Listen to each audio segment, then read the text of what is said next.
The Express.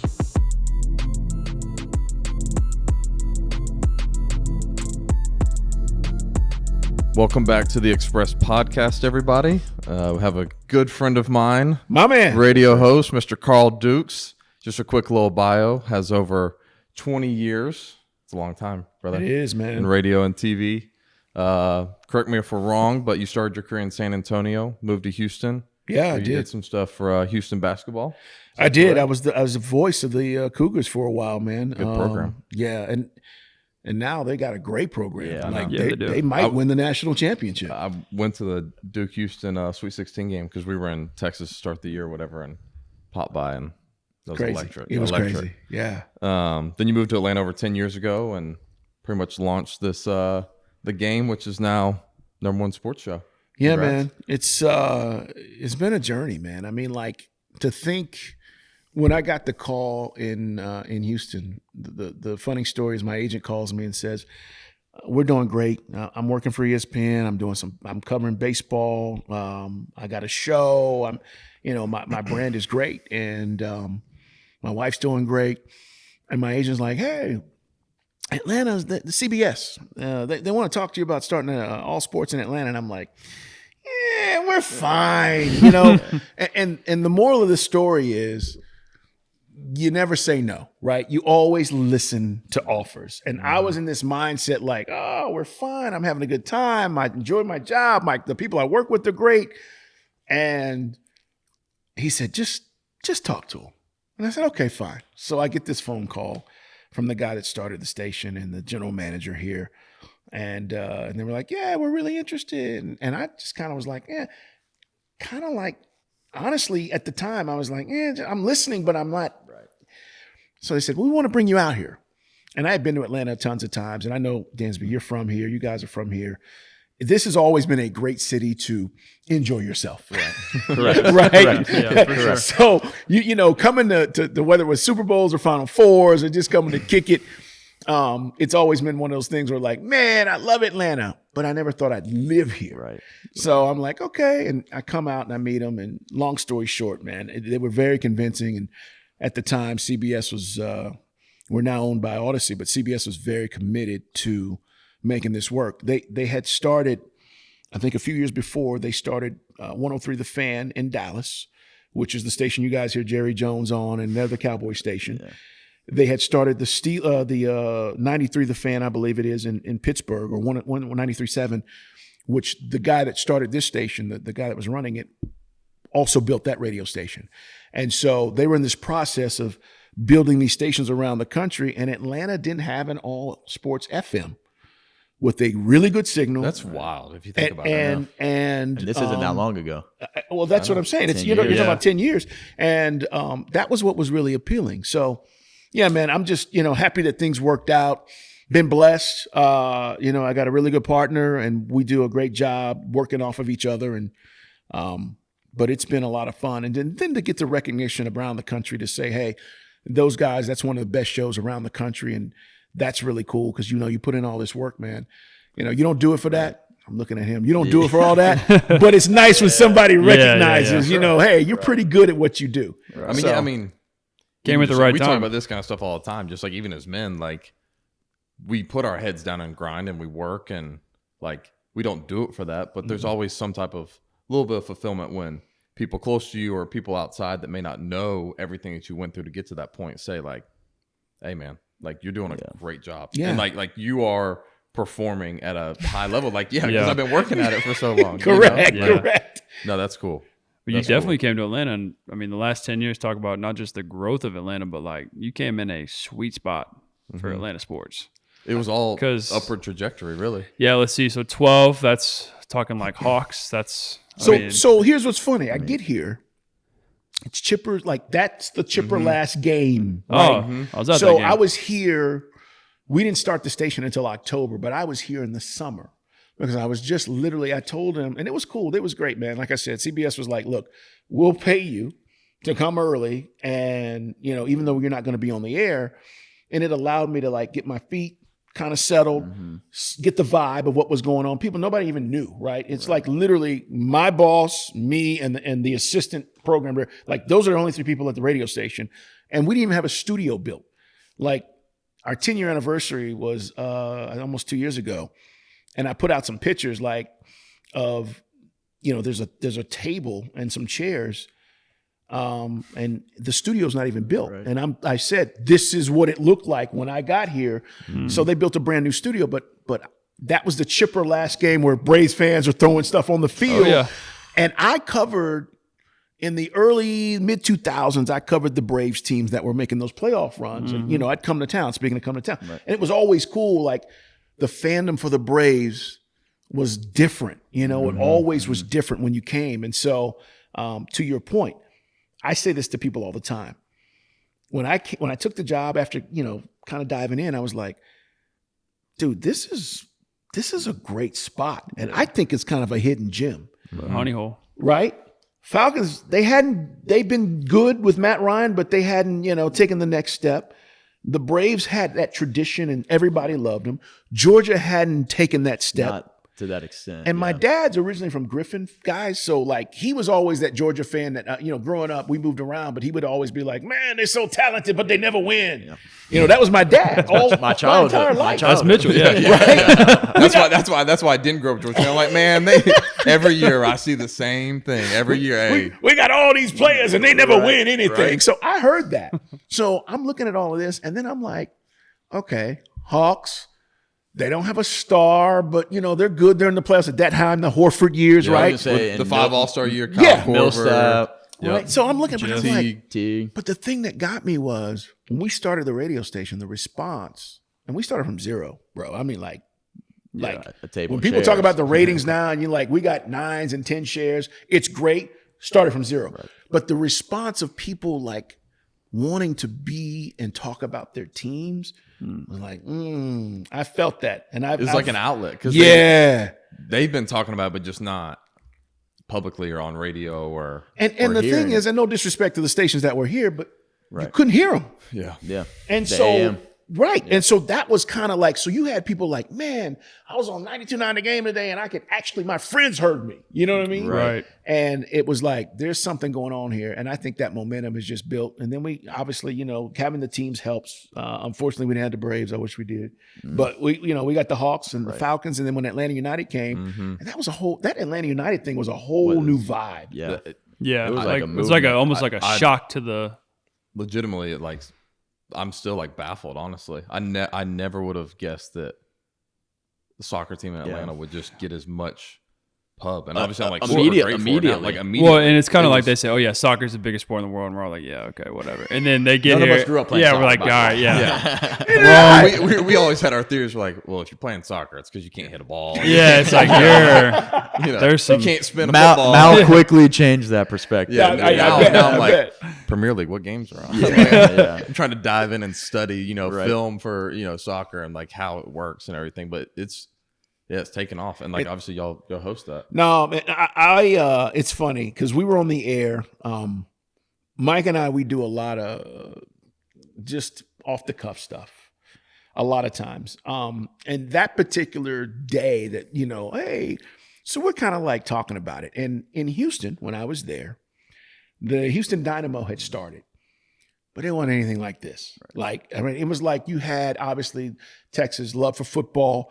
Astros were good, right? With the Bagwell Biggio years, all that stuff. Yeah. So football had come back in the early 2000s. And so you had Bob McNair, who owned the Texans at that time. And it was a big deal because the Oilers had left. The Rockets had won championships. Vince Young. Texas, right? Yeah. So you had all that going on. And it's like, hey, we're getting a soccer team. So that's kind of, right? So I was like, I don't know, Mike. I've seen this. I'm not sure. So he goes, why don't we get season tickets? And I'm like, this is like before they even had them available, and we're like talking about it on the air. And I'm like, okay, you want to split the tickets? He's like, yeah, let's split the tickets. So we go to this, and I don't know if you guys remember this. They had an unveiling of the uniform. We didn't even know who was playing for the team, Dansby. They had like this unveiling of the uniforms. Right. And it was at some club or something downtown. I forget the name of it. But we get down there and we're like, what's all these people doing in line? They were like, this is the line for Atlanta United, man. We're going to go see what the uniform's going to look like, the kits. This line around get your lingo right. It's kits. Not It's even kits. the game, he's like, right? they're giving out kits. Right. I'm like, the line around this block, like, I thought this was a food truck or something, right? The guy's like, best no, food man. truck in Atlanta. It was packed. And I'm like, this is weird. So we get in there. Oh, man, I wish I could remember the name. It's going to come to me. And it's packed. And we don't even know who's playing. They don't even have any players. And it's like they reveal the uniform or the kits, and everybody's like, this is great. Red, we love it. And we were both like, okay, this might be something. And then that first match was just like 50,000, whatever it was. Because They're like setting records, literally. yeah, but if you remember, they had to play at Bobby Dodd Mm-hmm. because there was stuff going on. And I remember that was the first part of like, okay, can it really work? Who's going to show up? I will tell you, man, I've never seen anything like that as far as a community reacting and responding. I mean, to I just remember a team. before the season started, just driving down the road and seeing Atlanta United flags. Yeah. And we hadn't even started yet. Yeah, it's like, what? Yeah. Wait, what is that again? It's I mean, Great colors, though. but it's, Great I mean, colors. it's a honestly a shout out to Arthur. Like everything Yeah. Arthur gets involved with, man, is just like it turns to gold. Makes money. Like he just knows how to. and When I he gotta dives, they- in, he we were dives talking- in deep. We on were, it. we were talking about this earlier too of how great of a job their marketing and social media and everything. Yeah. Like they It's they top are notch. from obviously because of Mal and meeting other people in the soccer world. Like they're all envious of how they operate and how they kill do it. things. They are unbelievable. at it. Yeah, and I got to give a shout out to Darren Eels, man. He went over Yeah. to run Newcastle. Mm-hmm. Matter of fact, he's dealing with some medical issues, and hopefully he's going to be fine. But they're setting up a succession plan for him to kind of step away and spend more time with the family, and Right. while he's dealing with this stuff. But he had a plan and a vision for what this was supposed to look like. And, again, the guys that really set this up, but he was the guy, and Darren did a terrific job of that. But yeah, man, that was Atlanta United is taking, that's a whole nother deal. And the thing about it is everybody could join in. You didn't have to be from somewhere else and bring your team with you. Atlanta United was an Atlanta thing. To me, the other big key of that too was this is when Atlanta started to get popular too, with just people wanting to move in, and like it started to become a great opportunity for people to start business or to be able to join a big company. And so everyone kind of influxed, and it was like, oh, here's one team that we can all get behind. Yeah. Because it's new. Right. We can all get behind. It don't matter. Like we don't have any prior allegiance, but it's fun. And then when the atmosphere turned fun, it just like compounded. And they were good. And they were good. They were good. Yeah, from the jump. the jump. Yeah, I agree. The chants and all that stuff, that was something new for a lot of Atlanta fans. Right. And we were going to the games, to the matches, and everybody's like, oh, why can't a Falcon game be like this, right? Yeah. Because it was just It's different. different. But soccer's different. It's not just the same. It's Yeah. different, man. It's different. It's a different culture just behind it. Yeah. Just everything about it. All right. I want to take it back just a little bit. Yeah. What inspired you to basically start this journey and career in broadcasting, radio, covering sports the way you do? I would tell you that because I was having this conversation with my daughter, because she's now a freshman or a sophomore in college, and we were talking about what she wants to do, and Dad, how did you know what you wanted to do? And listen, you guys played ball together. At some point, y'all probably realized this dude's pretty good, right? Yeah. And then at some point, Yeah. he might have realized, We like, don't tell them that, though. no. yeah, no. But at some point he realizes, like, hey, I might be pretty good at this. I'll tell you. Here's the story, and this is when I was like, well, maybe I should do this. We're playing high school football. It's our junior year. I think we had lost a state championship game or whatever. And in Texas, man, like the community I played in, and it's like this all over. Like the Friday Night Lights thing, that's us, right? That's what I come from. 30,000 people on a Friday night, town shut down. Everybody's at the high school football game. And that's all over the state. That's not just like one area. But we lost to a team because the San Antonio, there's San Antonio, Houston, Dallas, and then you have East Texas, which is It's got great football out there.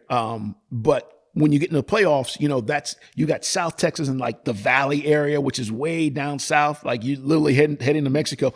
Those teams come up and you're traveling and you're playing teams around the state. So it was a great experience, but we lose. And so I get a chance to address, like, we had some banquet or something. And I was always the dude in high school or even in junior high, like I was DJing and doing stuff, but I was always like, hey, Carl, MC this thing. Hey, host this thing. And I was like, okay. And I really didn't, I didn't know that was going to be my future, but I did this banquet thing and I spoke. And I just remember, I don't even remember, Dansby, I don't even remember what I talked about. I think it was just like, having pride and, next year. And I finished, and there was a guy named Mike Sullivan. He was the secondary coach. He was the DB's coach. He wasn't even my coach. And he said, son, you might want to think about a communications career. And I said, huh? And he was like, you did a really good job. And it just kind of set with me. Like, you need sometimes people to set you on a path that maybe you don't even know about, right? Like, you may think this is what I want to do, but sometimes God brings people into your life to just kind of push you and help you. And that was that moment for me, like, really? And from that, I just started thinking, okay, is this something I want to do? And then as I got into it, just being real with you guys, like, I get paid a lot of money to do what everybody does every day. Mm-hmm. Now I can say that coming up and working and doing all the things I was doing to get to this point, I wasn't thinking that way. My ambition was to be around the games I loved. I wanted to be around baseball. I loved it. I wanted to be around football. I loved it. Let me cover hoops. Let me call hoops. I love it. That was just what I was doing in the process, right? You're growing and you're getting better. But like, the reality is, there are days I wake up and I go, I'm going to go do this for 4 hours or 5 hours. And everybody in Atlanta is talking in their office and they're doing the same thing. Yep. Mm-hmm. They don't get a check. But I'm getting paid for it. Yep. And like, once that kind of hit me, like, you have a really cool vibe of being able to communicate and do this and talk to people and be around the things you love. Like, I was sold, man. Like, my wife will tell you, it's funny because people, Dansby, you know this, and you guys, man, no matter what you do, there is a process, right? You just don't become the shortstop of the Chicago Cubs, No. right? It doesn't happen. There's a process. And these days, everybody just wants to be like, yo, I can do this. How do I jump in there?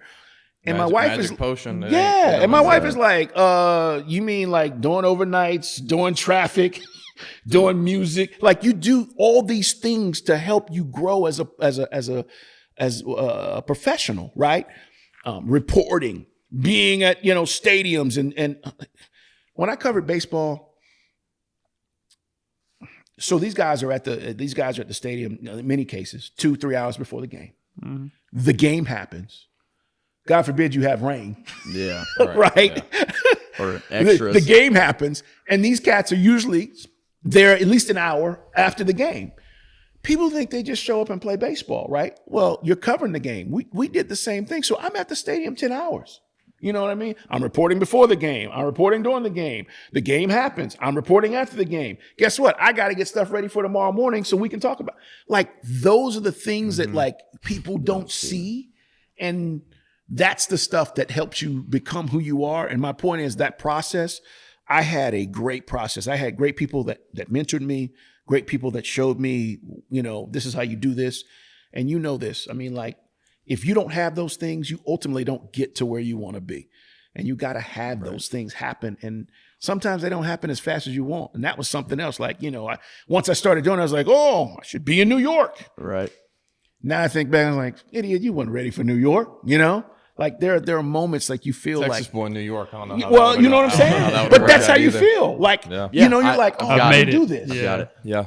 And you weren't ready. Put me in New York now, I crush it. Right. I don't want to go to New York. Yeah. But you know what I'm saying? You have that. You're ready for that. And that's the thing that I would say. But that's kind of my journey, man. When Coach Sullivan said that to me, it really opened my eyes and like, okay. And I never got any pushback from my parents. It was, my dad was one of these, my mom was one of these people that was just like, baby, you can do whatever you want. Set your mind to it, go do it. And I say that to my daughter now, and it's real. Like, if you believe, go chase it, go do it, and make it happen. Mm-hmm. That's real. Yeah, That's was real. I mean, just going back to that, I mean, there was times in high school, Friday nights, we're doing what high schoolers do. He's at home. We're making fun of him for not coming out because he's got practice at 9 a.m. And he can't He's not missing that. Yeah. He's got to be But tip that top for that. sacrifice, man, Exactly. that's the part. And that's seeing the big picture down the road versus the short term. And, well, and two, and like really loving it, like loving the process of grind. what you're doing in the grind. Like I teach high school current for right now, but Preface it every time. for right now, for all the kids watching, you're on borrowed time. But like I tell kids all the time, like, oh, I want to be a doctor, I want to be a lawyer, and it's like, okay, cool. But the reality is, like, a lot of y'all just want to be that for a check. Like, you don't actually want to be this. Like, people, like they say, teachers, like, oh yeah, like majority of the teachers quit within the first 5 years. It's like, yeah, because they get into education, they're like, oh, This is a grind. this is so I'm not just teaching. Like, I got to deal with this, and this, and these 30 kids, and they all got different personalities, and this kid's got this, and this. It's like, yeah, it's a little bit different than what you think. But to that point of, like, you're taking on all this stuff, and like that's the hard work. Like, you're sharpening your tools. Like, we talk about this all the time. Like, you're prepping yourself for like when I was coaching. Like, I was coaching high school football. Yeah. And I was always telling our kids, like, we're looking for an opportunity. Like, that's all we're waiting on. And then when you get it, whatever you do with that, like, if you do something great with it, good. If you don't, well, it's just an opportunity. Like, you'll get another one. So it's just kind of like that. When you take that to life, it's powerful. It is. But you gotta love what you do. being at the park. Like, I learned this the hard way this summer because I was traveling with him and being at the field all day. And then I'd call my wife at the end. She'd say, well, how was your day? It's like, well, we got up and we did a podcast, and then I ate lunch, and then I went to the gym, and then I went to the field, and I covered the game, and then I rode back on the bus with him, and I went to bed. And she's like, well, what's wrong? I was like, well, I'm tired.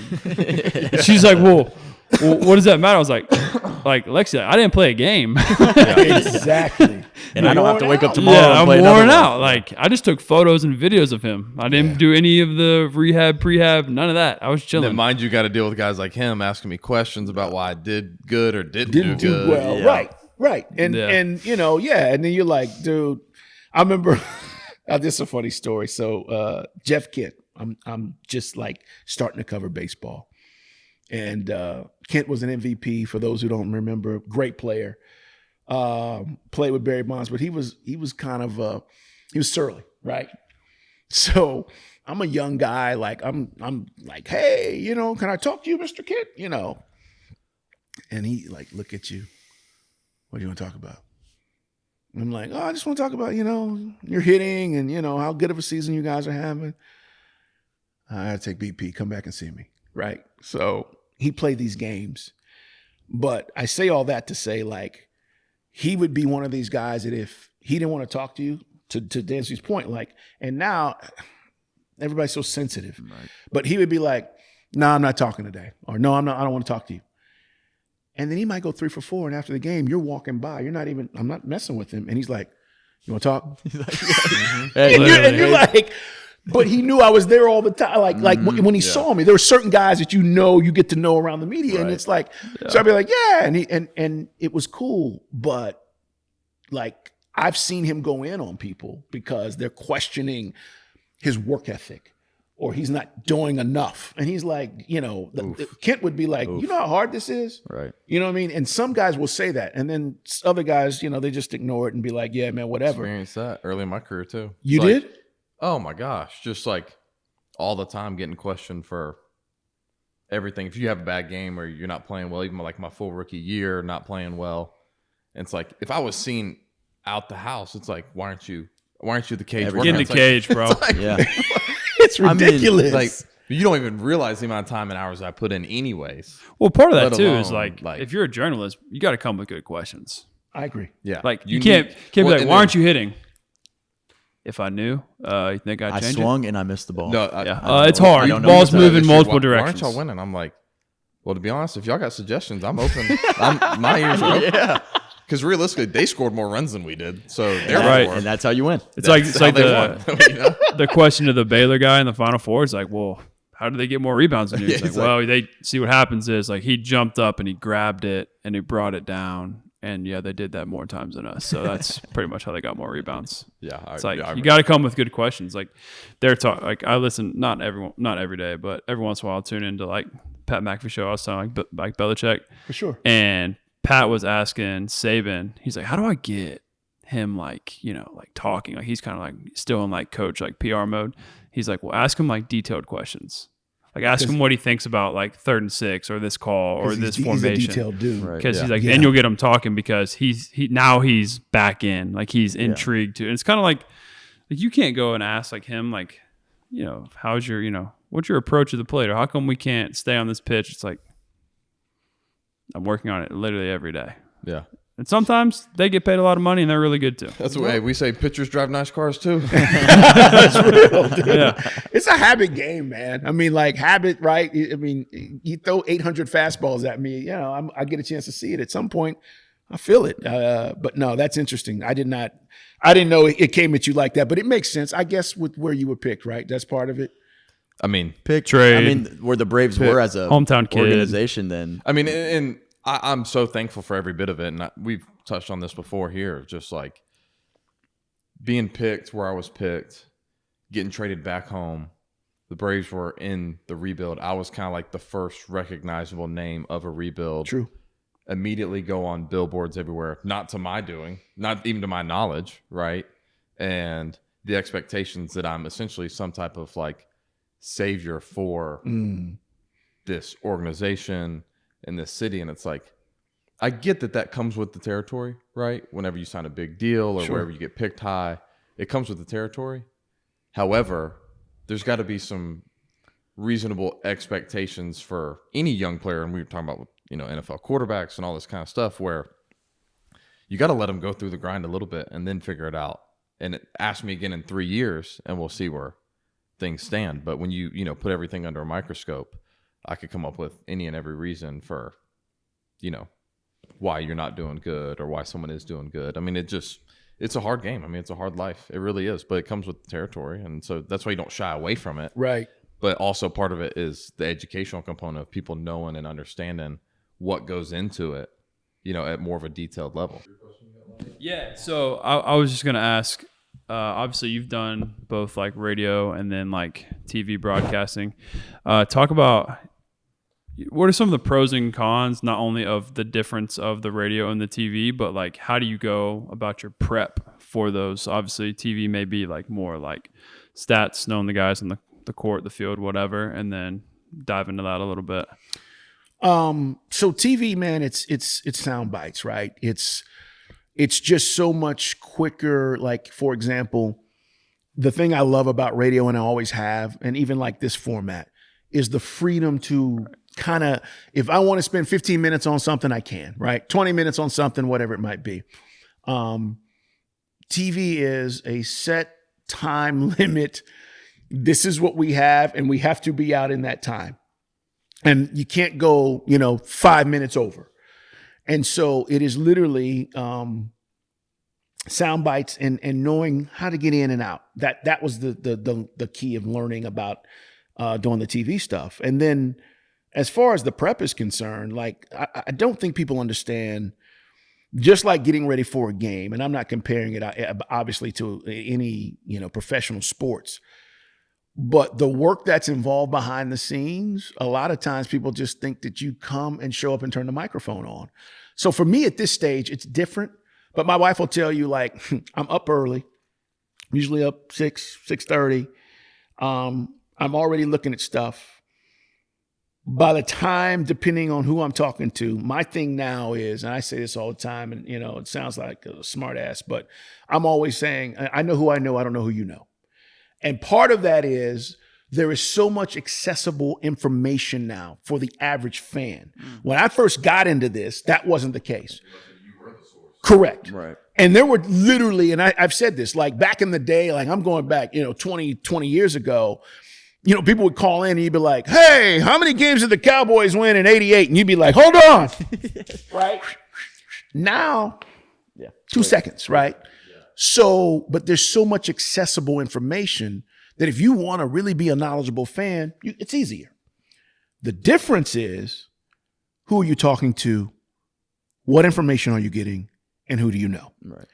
And for me, my career, I've always based it around being able to grow relationships and literally say, they made a trade.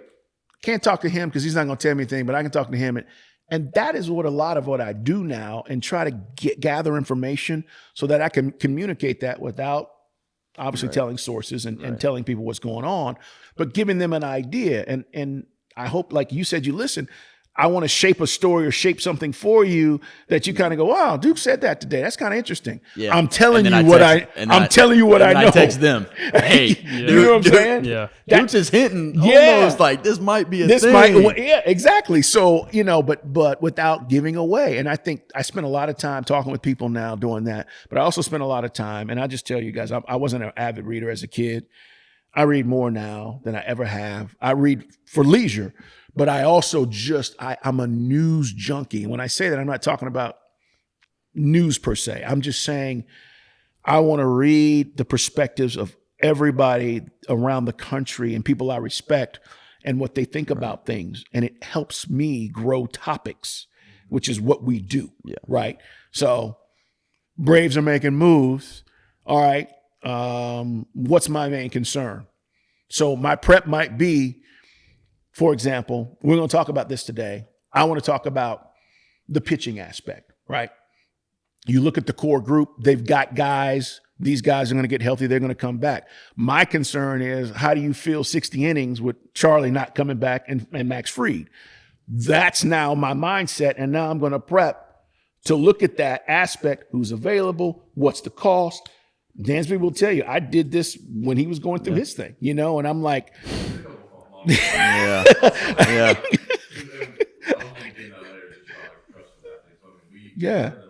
Yeah, man. Because I was like, okay, because I was hearing things, and it was like something's not adding up. And I'll tell you a funny story when we get to this about Alex calling me, because it's over now. We can talk about it, but those are the kind of things. So that's like that. But that's one thing for the day.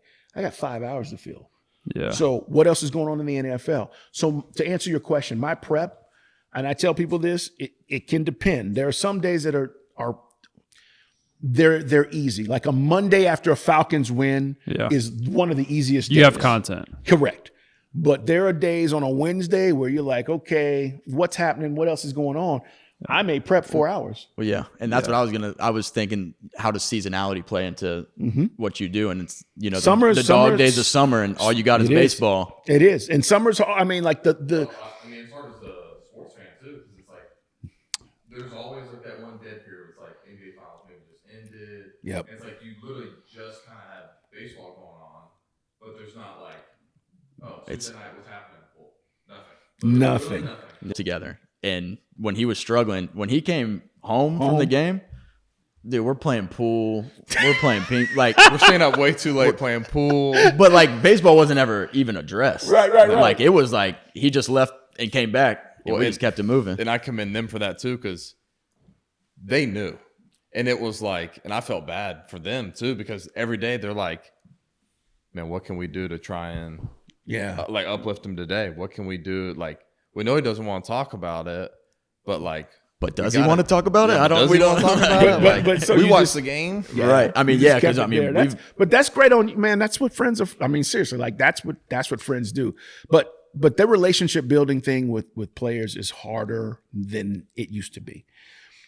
And if you're around the clubhouse, I'm saying baseball, or you're around the locker room, like we're up at Flowery every week, and they bring us guys, and you get a chance to be in the locker room. Grady Jarrett's a prime example of that. Like Grady, over the years, didn't know me. I'm there frequently. I'm at games, and you go, all right, who is this cat that keeps being around? And I'm being positive around him because I see what kind of vibe he has. Right. And I got a great relationship with Grady. He's been one of the great players for the Falcons in this city. But that wasn't immediate. Like now, you good? What's going on? Yeah, I'm straight. I'm not hurt. Whatever. Okay, cool. And that's when I can say, hey, by the way, I'm hearing Grady's not hurt. Yeah. And everybody's like, really? I thought he left the okay. Well, but those relationships are harder to build. But I would tell you that without them, you're just a talking head. Mm-hmm. And I don't want to do that. I don't want to be a guy that's just Skip Bayless. I wanted to touch on that too. I just don't. Well, before you do that, I was going to say, like, in developing those relationships with him or whoever, like, then when there's a new face in the locker room, he's more likely to be like, oh yeah, good people. And then now it's boom, and it's no question. Like the different. Well, I've got to see how you deal with the media in Chicago a little bit, like on the field. And there's some people that he'll give a little bit to, and then there's other people that he'll see and be like, hey, you want to do a little something right here? And they're like, yeah, sure. I didn't know if he's like, yeah, let's do it. Let's knock it out. And he's willing to do that. You can tell immediately where he's at with those people from a relationship. But yeah, if you want to go ahead and. Yeah, I mean, we just grew up in an era where ESPN was highlights and the best dunks and all that stuff. And it's obviously transitioned into the whole show. We might get top 10 for the last 10 minutes on the hour. Right. But the whole rest of the show is nothing but the clickbait and how that kind of people interpret that on socials and going into the social media thing of they're just kind of using that platform to get the clickbait, to get the social, just the differences between that and then what y'all do.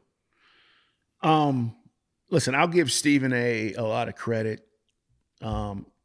He changed the game, right? Mm-hmm. This whole opinionated talk show format thing that they have on TV was not there and certainly wasn't at the level in which it is. And even when Skip left, he continued to roll. I mean, the idea of having different guys roll in and out, whether you like the show or not, that's not what we're talking about. The format itself doesn't exist unless he takes that and runs with it and creates what they've created. But part of this now is we live in a digital world. And so what you're seeing, even with games, right? Christmas Day, there are 2 NFL games. You don't have Netflix, you don't get to watch the games, right? Mm-hmm. Netflix paid, I think, $50 million or whatever for 2 games. Peacock. That is like a day of shooting for one of their big series on Netflix. Like seriously, right?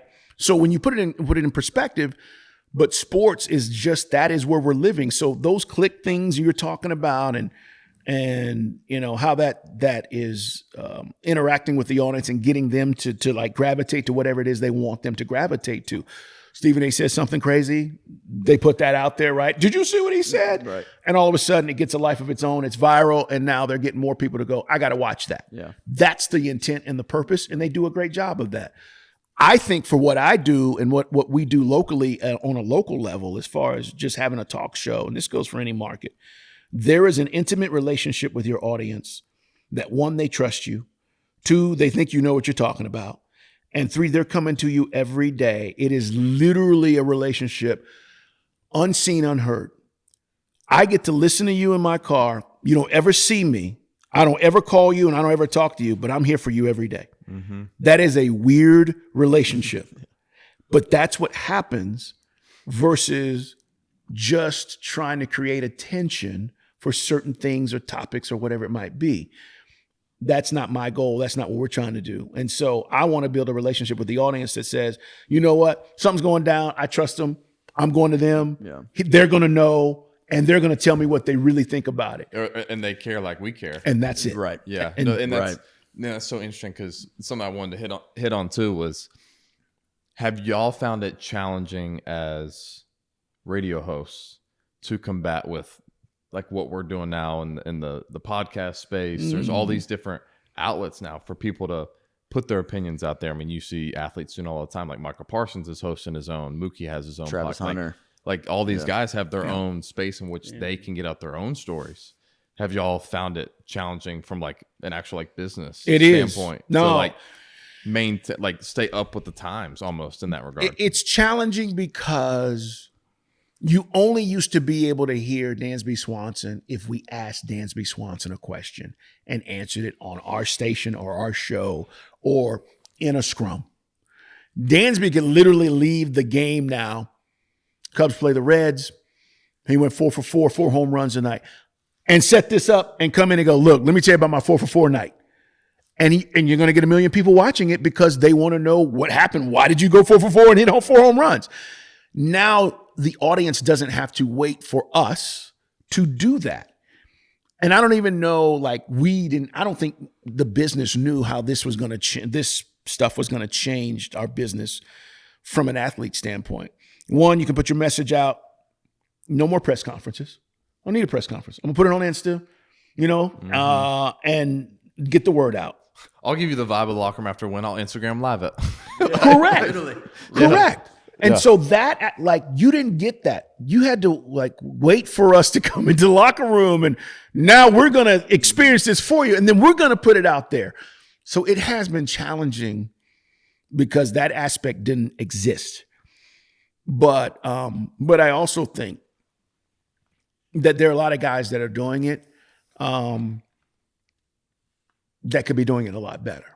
Mm-hmm. And a lot of guys get into it and then they realize, you know what? I really don't want to do this because it's work. And it's like, okay, so I'm going to do a couple. The guys that do it, like Draymond's doing his thing, right? And I don't necessarily in season, whatever.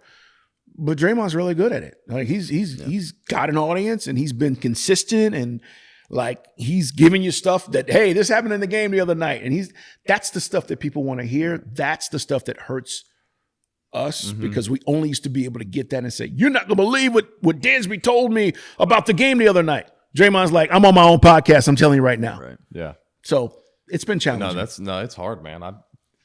I get it. I get it because I'd rather just get it straight from the source's mouth than have to, play the game of telephone. Yeah. And what has happened, and you know this, like a lot of guys are just like, I told a reporter this, or I said this on a show, and it did not get communicated the right way. Mm-hmm. So I'm just going to do it my way. Yeah. Oh, I've been through that. I went through that big time when I first got to Chicago. Oh, yeah. About just Atlanta fan base and everything. I'm like, whoa, guys. Like, words were skewed or read differently than it was completely said. Like, about how they are. Yeah. I remember. I'm like, in no way, shape, or form would I ever. Like, I am one of y'all. Right. Like I'm as dialed into Atlanta sports as anyone. Yeah. Like I am one of y'all. Like last thing I'm doing is dissing myself. Like yeah, I remember. And just stuff like that. And you get scarred. And it's like, all right, well, that person, I don't really want to talk to him again. For sure. Like, and then you start closing your own circle. Yeah. Now, and it's funny, man, when we talk, like, I know you guys have been friends forever, but like, it's funny because I got to tell my wife, it's funny. I'm like, she's like, who you been on the phone with? I'm like, Dansby. For 45 minutes? That whole time? Yeah. And my wife is like, what'd y'all talk about? Is he okay? I'm like, yeah, we're just talking about football. For 50 minutes? Yeah. Like literally nothing about MLB. Like we're just talking football and we're going back and forth. Oh my God, you believe it? And that's the part, like, I don't think most people understand. That's funny to me. But like, if I told the average Joe that, they'd be like, what do you mean you didn't talk about baseball? Yeah. Because that's not what we do. Like, you know what I mean? It's so funny you say that too, because that's how I've been able to build a relationship with Terry Fontenot. Because the first time we met and actually had like a real conversation was SEC championship between Georgia LSU a few years ago. Yeah, 19. And they were there watching, obviously, and we were sitting up in the suite, because in Arthur's suite, he's got like his own little section with the door that can close. And then Terry comes out and we were chatting, and like after having a conversation, we were talking about football. We weren't talking about baseball or nothing. We were talking about football, and he was like, he like knew that I knew what I was talking about. And he like kind of appreciated that. And then we were able to build a relationship because it's like, oh, if me and this guy are having a conversation about like, we're talking X's and O's. Yeah. Like I'm actually able to like understand and talk and, communicate about what you see in a certain guy, or just even like when you're an athlete, you can watch another athlete and know if they got it or not because of how they play on the field, how teammates interact. Like you can see the personality. And if that's something that's, you want to be a part of your Oregon, like we started getting into conversations about that. And like me and like Terry, I remember this year, he texted me out of the blue.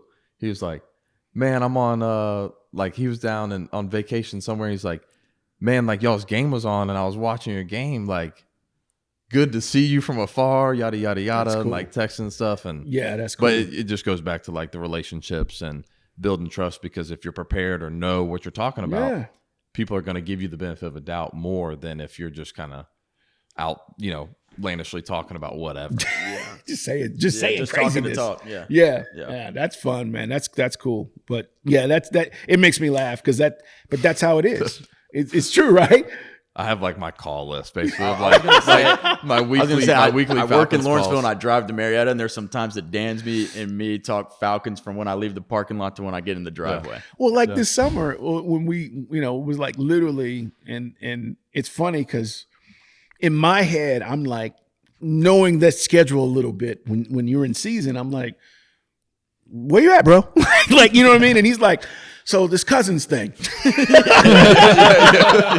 And I'm like, I'm doing just fine. Let's talk about Yeah. What's the what Achilles? I need to Well, get. we're hitting him. We're like, what's Duke saying about this? This is funny. gonna happen. Man. it's great though. It's so love great. It really is. It is, man. And then like the Hawks, I mean, seriously, I can't tell you about like that's a whole nother universe, right? Yeah. You're like, we're talking Hawks and players and all kind of stuff, and it's just like, I don't think people realize like that is what this is. And of course, I care about what's going on with you and all that, but that's not how these conversations go. And back to your question about, when you have that with guys, like that's the best, man. Like when you can literally call guys and be like, hey, what's going on? And they trust you like that, and you have that relationship. There's nothing like that's the best part of my job. Right. Like that to me, like this is the best part of my job because I know that he doesn't, and all these other guys don't have to do it, but they're doing it because of what we've built and the trust, and that's cool. That makes me feel like, you know what, I've done the part that I need to do as far as allowing them to be themselves, know that they can trust me, that is whatever we talk about or whatever is going on is not going anywhere. But in the process, it helps me understand kind of what they're dealing with and maybe a situation, whether it's contracts or whatever. Right. That's interesting because we're kind of, I don't know, with the podcast, we're getting like certain guests on and stuff like that. I would honestly say like we kind of have that too of like they got to trust him to come onto his show and then have to deal with us. So, and you're like, these are my boys. Yeah. and they're like, Just trust me, they're cool. Okay. Cool. You know what I mean? Because like, But y'all, same thing though. They know because teammates or whoever know me and know how I operate, and they know that if we're all associated, like when we have conversations, they know what they're talking about too. Yeah. And they've seen it and they know the little details of things. So they're able to build those same relationships, which is like. You know what I've learned is funny because having boys that have played in the league, like I had 3 guys that I played with that played in the NFL and like going to game, like this is early on, like we were out of school and like going to games and being just hanging around.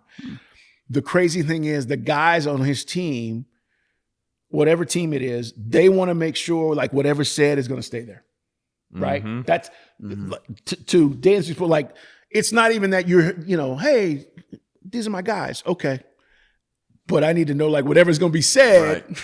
Yeah. and you're around stars, right? You're around guys that people know. And like, if something came out, and that's the thing that I learned early on was like, it's not really about them being your boy. It's making sure that whatever we're hanging out at his house, whatever said is it stays. Or if we're out and we're acting foolish or something. Correct. Yeah. Well, I mean, even during free agency, I mean, we got into like the depths of like actual things that went on. Yeah. And none of that even really ever got shared. You know what I mean? Nope. And which is good. Like that was just like a conversation so that you would actually know what was going on and you could do your own way of being able to get around it, tiptoe around it or whatever. And that, I mean, it's hard and it takes a lot of trust too. Cause I remember even talking about, I'm like, should I have even said all that? And I'm like, you know what? Duke's my guy. Duke's got me ain't gonna- again. Duke's gonna say that, man. You know what's funny? So I'll say this now because I was working that story, man, and I was talking to agents. I'm not gonna tell y'all. Sources. Sources. I was talking to because I needed a baseline of the realistic numbers that were going to be talked about. Because when these when guys, even this offseason, There's going to be crazy numbers that are going to be thrown out there, and you're like, okay, is that realistic? Right. And if it is, who's willing to do it? Because that tells you, like, okay, realistically, he might get that, but there's like 2 teams that can do it. Okay, what are the odds of that happening? So, long story short, I was working this story, and I'm so intrigued. I left a message for the general manager, for Alex. And I literally was like, here's what I know. And I just need confirmation. And I laid it out. And obviously it was correct. So I left a message. He calls me back. And he's like, I don't negotiate in the media. Right. I said, I understand. I just need to know if I'm in the ballpark of what's going on. This is what I understand. He's like, I don't negotiate in the media. I said, okay. I'm just letting you know this is probably what I'm going to be talking about it. So we hang up the phone. Dude, like 2 minutes later. Hello? He's like, all right, I just want you to listen to me. He's like, just hear me out. What I got to say. And he confirmed everything that I had been, investigating and trying to figure out. But man, it was these stories, and this is the other part. Like, it's not just one call, man. It's not. Adam Schefter and I had this conversation, and yes, I'm name dropping because he's the best at it. Yeah. Working the phones is a lost art. Mm-hmm. Looking at social media and just assuming that people have these stories, like the guys you follow, Ian, Pelissero, all these, I'm just using NFL guys. Like if you follow some of the better names and they have stories and they're usually accurate, they're usually on their game. These guys are working the phones, man. Like some of that stuff is, yes, given to them. But a lot of it is when they come with stories, you're like, really? That's just not them sitting around the house. So phone call, they got the FBI whiteboard up there. They're connected all the dots, right? And so, but we've had this conversation, like that is a lost art. And it was multiple calls. It was multiple agents. It was like, I'm talking to other GMs and like, because at the time you guys were linked to like 6 teams, right? I think you even visited a couple at the time. So there was a lot of that, but it was funny because he called me back and was like, "Oh, let me explain." So we talked, and it was cool, but he confirmed everything. But then it was more like he knew that I was onto it, and he wanted to help me have the right information, which was fine. Mm-hmm. But I needed both sides. And then all that goes back to you did so much prep work that he's trusting you to get the story right, and as well as Dansby. Right. Mm-hmm. Because I just didn't want to give out. At the time, everybody was talking about all this stuff about where he was going and the numbers and all this stuff, and I just wanted to be. I wanted to be more as right as possible. You know what I mean? Stuff changes, right. And I wanted to be fair to him because the worst thing, man, is to have somebody throw out a fake ass report, and then you got to deal with it. What's bad for everybody? Oh man, it's bad for teams. It's bad for players, and that's. I mean. We don't even have to go into it, but the social media age of like stuff gets tweeted out and it's not right. It's the worst. It changes the whole deal. It changes everything because then all of a sudden there's distrust or there's a lack of trust. And here's the funny thing. So I'll tell you this too. The guy I'm talking to about him had just come off a pretty interesting deal with the guy that had left here. Mm-hmm. I don't want to name drop, but that was hard because he wasn't giving jack. He was like. That whole thing went sideways, and I had to be very careful about how I deal with this next situation. And that was hard because he's the guy. I can't talk to anybody else, right? So I'm like literally calling him every day, leaving messages. I need to talk to you.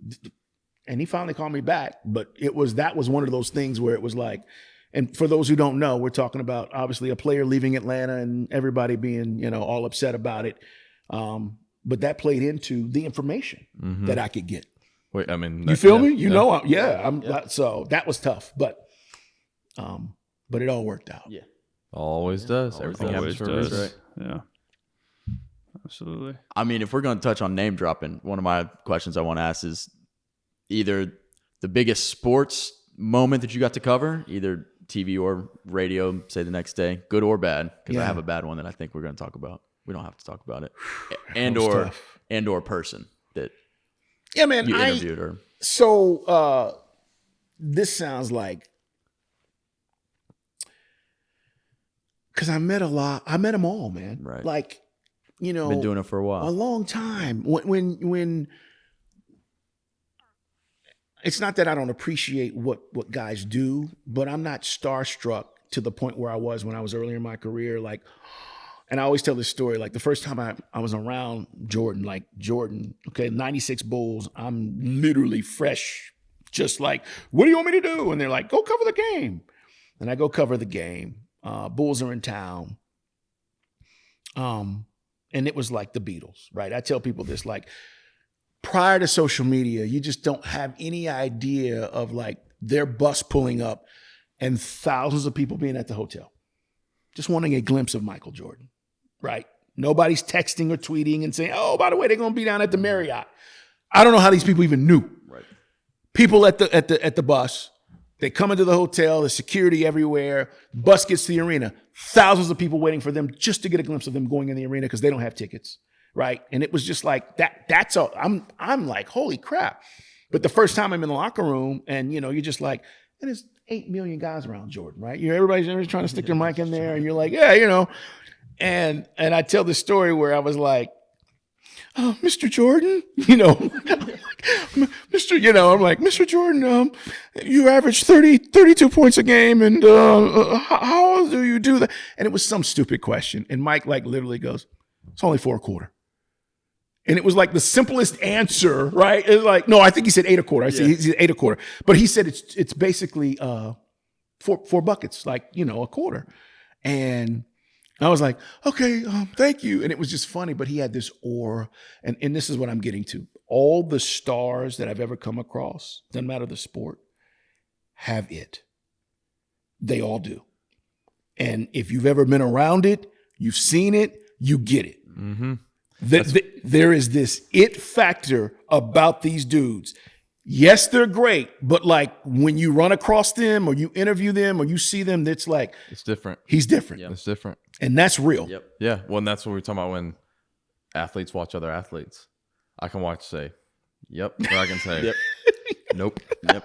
Just Right. because there's a legitimate feel in the air. I remember 2019 after Mal won the World Cup, they were doing the ESPYs, and there's obviously it's celebrity after celebrity.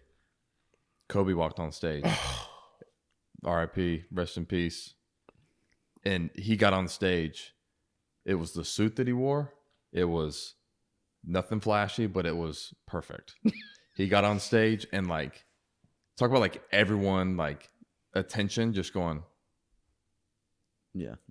It was just. It's like, yeah, that's different than when someone else got on stage because the attention, the aura, the cleanliness, like everything was perfect. Yeah. And it's just amazing, like how certain people, like you said, they have it, man. They have it's it. different. It's different. That's what I would say. I mean, I don't want to just, I use Mike as an example, but the Kobe, I'll tell you a funny story about Kobe. So Shaq, being from San Antonio, his father was in the military. Everybody knows Shaq's story. But his dad was in the military. I met Shaq, I think it was his junior year. He wasn't even 7 foot. I think he was like 6'9" at the time. And there was a kid who I was friends with and had played Little League coming up with. His name was Albert. And Shaq and I, we laugh now because the first time I met him was at like a Public Enemy concert.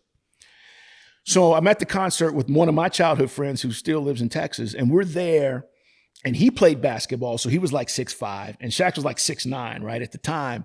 But Shaq had like I had the big dookie rope on. I was sporting the big dookie rope.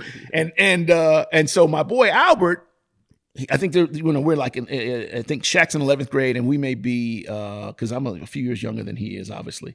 But he introduces us, and he's like, yeah, this is Shaq. And that's the first time. And so when I tell him, years later, he's with the Lakers, and I tell him, hey, I'm Carl Dukes, I'm Albert's boy he's like, oh man, what are you doing? What's happening? So the guy and if you ever watch a Shaq documentary, the guy that shows Shaq around his high school, which is Cole High School in San Antonio, which is on the military base, was my quarterback. His name's Joe Caballero, Little League. So Joe and I, like, we've known each other for years. And here's the guy, when Shaq's dad gets stationed at Fort Sam, Houston, which is the base there, Joe's the guy that gets, hey, you're going to show Shaq around. And they become besties. He's on the documentary. So there's all these connections with Shaq. So Shaq gets into the league and he's playing the Spurs and comes to town. And I would go, and see him and see the Lakers because it was great. But once they got Kobe, I remember asking him about Kobe. People forget Kobe didn't play his first year. Like Kobe didn't start. So I'm like, what's up with this Kobe guy? And Shaq was like, he's killing everybody at practice. Nobody can guard him. And I was like, really? And they had some dudes on that team. Like they had some grown men, right? He's like, nobody can guard him. And the crazy thing is, you fast forward now and you hear all these stories about Kobe showing up places and doing, he was just a killer, man. He was just that dude. And like that story was always like, okay, I'll believe it when I see it, Shaq. All right, I'll holler at you after the game. He had it. And he was right. Like, and it goes back to all the stuff, the strife that they had because Shaq was the star. Kobe was unstoppable, right? And he's like, you're going to pass me the ball. Yeah. So it's crazy, but yeah, man, I'm glad you brought him up. Rest in peace, because he was unbelievable. When it comes to whether it's being successful in life or, you obviously have a ton of experience now. What was the biggest piece of advice given to you that you basically share on in terms of like this is a piece of advice that if you want to leave a legacy or you want to get to where you want to get to in life, what does that look like? It's pretty simple, man. D, it is follow your passion, love what you do. Do not chase money. And the best advice I ever got, and he was right, was one of my mentors when I first started. He was a morning guy. And he made a lot of money at the time. And he had come from California. He was in LA. And at the time now, this is like early 90s. He had come from LA and he was making millions of dollars doing radio. That doesn't happen hardly anymore. Just so you guys know. But and it was he was so kind to me in the sense of when we had these conversations about what do you want to do, and I was like, I don't know, I think I want to do what you do. And he was like, and he was very insightful into like the process. But the best thing he ever shared with me, and I share it with people all the time, is don't chase money. If you're good enough, money will come. If you are good enough at what you do, money will come. If you chase it, you're never going to achieve your ultimate success or your full potential. And he shared that with me because all I saw at that time, I'm 17, 16, whatever I am. I'm a high school kid. I want to do this, but I don't know what it takes. But all I saw was what he made. I didn't see what he was trying to tell me. Now, I'm at a point in my life where I totally understand that. The other thing I would tell you is whatever it is you want to do, go do it. Stop wasting time. This is not in our favor. We don't have as much time as we think we do. Whatever it is you want to do, I want to be a professional baseball player, go start working towards that right now. Don't wait. Don't think I got to go here and go do that. Right now. Those are the two things that I share with people. And it's really helped me in my life because I've been so blessed. I've gotten to do all the things I wanted to do. I'm not worried about my finances. I have a great family. And I'm living my passion. And I didn't know that I'd be able to do all that probably without the advice that he gave me. And I share that. That would be my advice. Oof. Yeah. It's beautiful. It is. It's a great note to end on. Yeah. Literally. Yeah, that's good advice. I mean, just following your passion, I think, is something like, it's like what do they say? The American dream's not dead. It's just, it takes a little work. It does. And it's hard. Like, I get it. I've come across people who are like, hey, I want to do this, but I'm working, or I got a kid, or like life comes, right? But I also know if you want it bad enough, you'll find a way. You're going to go get it. And that's the other part of it. Like, I have no sympathy for people who are like, yeah, but I don't have the time. But you got time to do all this other stuff. Like, if you spent 10 to 15 minutes a day, just start there, pursuing whatever it is you want to pursue. I guarantee you that 10 to 15 minutes turns into 20, 25, 30, 35, 40, 40. All of a sudden now, you're an hour a day you're spending towards what it is you want to pursue and what it is you want to do and be. And all of a sudden that hour turns into two. Trust me, that's how this works. And now I've got days stacked, hours stacked. Start somewhere. That's why I say you got to start right now. Yep. Don't clown around. If you know what it is, wherever you don't got to wait till January 1st for New Year's resolution. Well, that's the thing. Yeah. Like I'm gonna wait. I'm gonna wait. What are you waiting for? Yeah. Just go, man. Go. Well, I don't know how to do it. Go. Yeah. There is no Monday. You figure it out. And once you get to that point, you're gonna be like, holy crap. But it takes the effort and the desire to want to put that time in to whatever it is. You want to be a great musician? Man, we just lost Quincy Jones. I was reading a story about Quincy Jones. Incredible. Unbelievable. I mean, like seriously, he touched so many people, but the work ethic and then the brilliance of him, like jazz, Sinatra, funk, R&B, Michael Jackson. I mean, like it's like, it's crazy. And he started as a kid. He didn't know. Like I was reading his story today, 2 days ago, and I was like, man, this is so fascinating because he talks about, I saw a piano and I was like, oh, and he starts playing the piano. He don't know how to play the piano. He starts playing the saxophone. Like and he started just doing it. And what an amazing life he had, right? So that's that. And he came from nothing, like South Side of Chicago, poor, mom had issues, dad moves to Washington State. I mean, like all these things, you can always make excuses. So that's what I would tell you. Love it. Love it. Bang. Yeah. Note it. Bang. We appreciate you, man. Yeah. Love what you Dude, do. I appreciate y'all. I said this for everybody. I came in and I was like, I know these guys, man. I know these guys. We have met before. I've seen We these followed guys. Dansby around someplace. Yeah. We've been calling into the show for a while. Right. Yeah. I'm sick of this. I'm calling him. I'm on my commute. Right. But and Dansby, man, let me say thank you and continued success. I'm just happy for you and Mal, man, and we've had this conversation. This is God's plan, right? We just rolling and continue to do what you do, man. So happy for you, bro. Yeah, man.